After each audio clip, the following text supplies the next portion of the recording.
Hi, thank you so much for tuning in to WCTV. I'm Nikki McCallum here with the Vermont Film Festival, and I'm so excited to have two filmmakers joining me. We have Anna Johnson and Patrick Hogan representing the film Quiet Moms Working. And Anna, you are the star of the film, and Patrick, you are the writer and director. Guilty as charged. Guilty as charged. I would love to hear a little bit about the film. I can tell you that it deals with the challenges of being a working parent. And you know, it doesn't matter what your job is, kids don't really care. They want you when they want you, and it's all about them and their lives. So we were kind of playing around with the comedy of that. What's different about this film is the mom has a very unique occupation, and I won't tell you any more than that. Oh. Yeah. Well, I'd love to take a look at the trailer. Let's do it. Let's do it.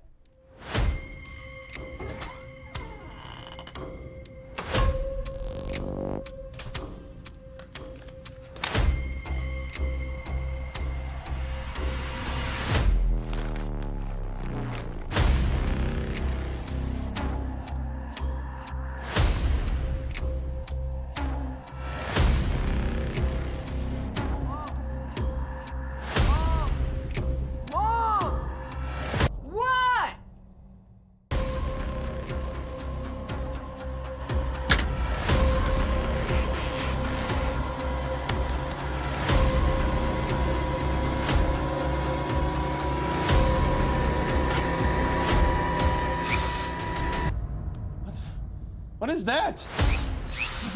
Okay, all right. What do you want?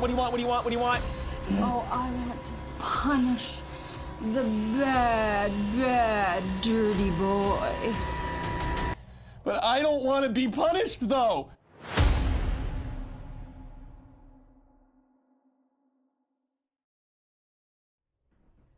So exciting. I can't wait to see this film. And my understanding is you are a husband and wife team.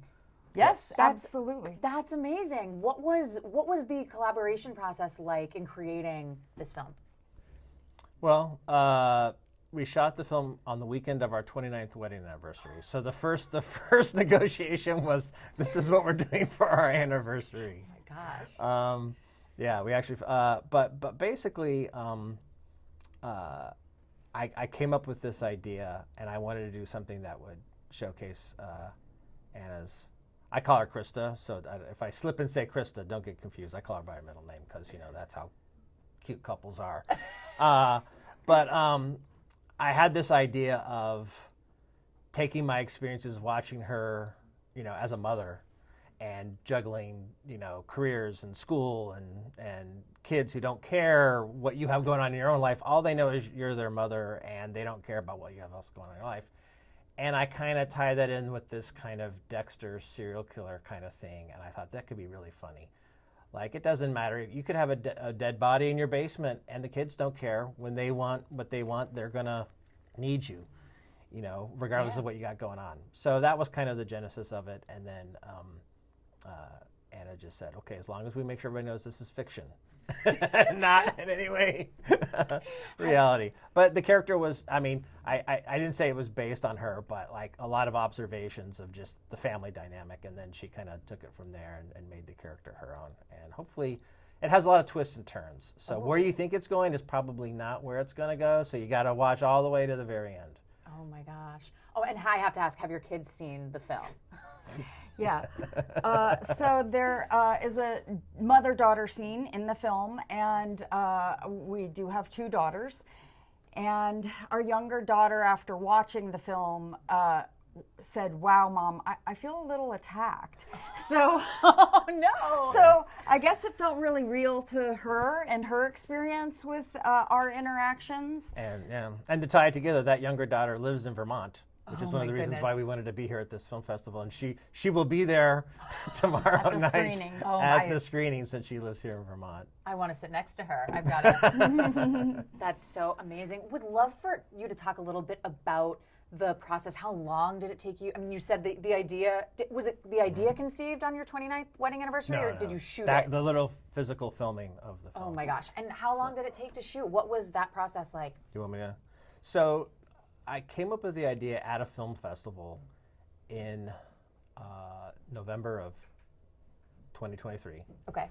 And at the festival, I saw a film that starred an actor who I thought would be the perfect co-star with Anna in the film. So at the wrap party for the festival, and this is great advice for anybody who comes to festivals, great places to network and meet actors and producers and directors and writers. I just walked up to him and talked about his film and how much I enjoyed it. And I said, hey, I'm writing something, a little comedy short. I'd love you to be in it. Can I send you the script when it's done? And he said, yeah. So I actually wrote most of the script at an auto detailer while they were auto detailing my mother-in-law's car, which was her Christmas gift. Oh my and while I God. was sitting there for an hour while they're auto detailing, I had my laptop and I was doing it. So it was written over the holidays.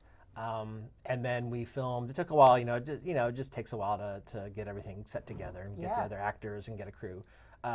We filmed in July. Okay. So we're talking from the creation of the idea to literally filming. That would be like 8-9 months. Wow. And then post-production was actually very short on this. It was only about 2 months because there's no VFX. There's not a single VFX shot in this. So what we've got on tape. Yeah. Or it's not tape anymore. But what we got on the memory card is what you see. It was all done. Anything that you see was done in the filming. So, and then by that fall, literally the following year at that film festival, we had the premiere. So 1 year from creation to it's at that festival. So yeah, That's amazing. try to move quick. Yeah. The shoot time though is just 3 days of 3 shooting. days of shooting. 3 Sorry. days of for shooting. A lot of times, we have the blessing, I guess, of living in Hollywood. So we pull from talent. There's a lot of great talent, but because it's an independent film, sometimes you're catching them between their other projects. Yep. So you have a tight shoot schedule on one weekend. You got to get it, one and done. Yeah. So we had 2 cameras going and getting different angles while we were doing it. But 3 days. 3 days. Yeah. What was the most challenging part of the shoot?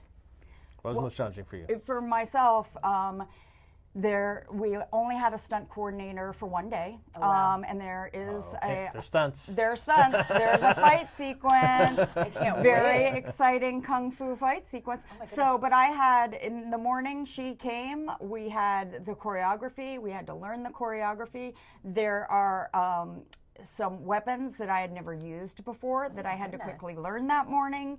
And then by that evening, we were shooting the whole fight sequence. So that was a short turnaround for a fight sequence. Yeah, I would imagine that would be quite challenging. Yeah, it was. I mean, the film takes place in a basement. The tagline is, what happens in mom's basement stays in mom's basement. I love it. Trying to find a basement that was practical. Well, first off, trying to find a basement in Los Angeles in and of itself. Hard. But trying We to have find one that would earthquakes. work for filming was difficult. And so what we ended up doing, so it was a challenge, but it ended up being something that we creatively solved that made the film better, was we actually filmed in a garage and we converted the garage to look like a basement. We set up fake brick walls. We built a staircase that would lead up. We built it. Yeah. And then we had higher heights to, it was taller so we could hide lights and we had more space. And then what we did is for the fight sequence, we actually filmed it at night. And we moved the fake brick walls out of the way and we rolled up the garage door because it was dark outside now. And we Yeah. literally then had 20 more feet of space to maneuver the cameraman and the cameras and do all the movements and stuff. So it ended up, the challenge of finding that location actually ended up being a benefit in the end when we kind of creatively solved it, which is really what indie film's all about. Yeah. You can't throw money at the problems, so you have to be creative in solving them. That's what makes indie films and the Right. films you see at film festivals so great. They're very creative. Yeah. Absolutely. And you're not boxed in by executives who have to justify decisions and sell the film. So you get a lot of creativity at film festivals, Yeah. which is why we love coming and seeing the films that that are shown there, because you'll get something that's outside of the traditional Hollywood formula. Absolutely. Absolutely. What is next for Quiet Moms Working? This is actually, we're kind of wrapping up this circuit of the film festivals. It's been this kind of toward the end of its run. We have a new film that's coming out and going to start on the film festivals for the coming year. Amazing. And that one it's Again, written and directed by. It had its world premiere last weekend in Yeah, LA. by your Congratulations. What's So- the name of the film? Blindsided. It's a short horror film. Totally, Oh. it's not funny. we got the laughs out, then we decided to do something a little darker. Blindsided. It's about a blind school teacher who's attacked by an alien monster wow. that crash lands outside her apartment. Enthralling. Yep. So we keep them busy, but Quiet Mom's working. You know, most short films, it'll end up online. We're still talking with different. There's different distributors that distribute online. There's the self-distribution. There's figuring out the next step. The good news is we have several short films that we've made, so we're kind of we have this kind of package of short film content. Yeah. There's even the possibility of maybe bundling them all together in a kind of one of those anthology type feature releases. cool. So hopefully, if you didn't see it at the film festival circuit, hopefully you'll get to see it soon. Absolutely. Sometime this fall, hopefully. Exciting. Well, remember, Quiet Mom's Working is screening tomorrow night at 8:30 at the Pentangle Theater. And thank you so much for joining us here at the Vermont Film Festival. So happy to have you. Our pleasure. Thank you so much.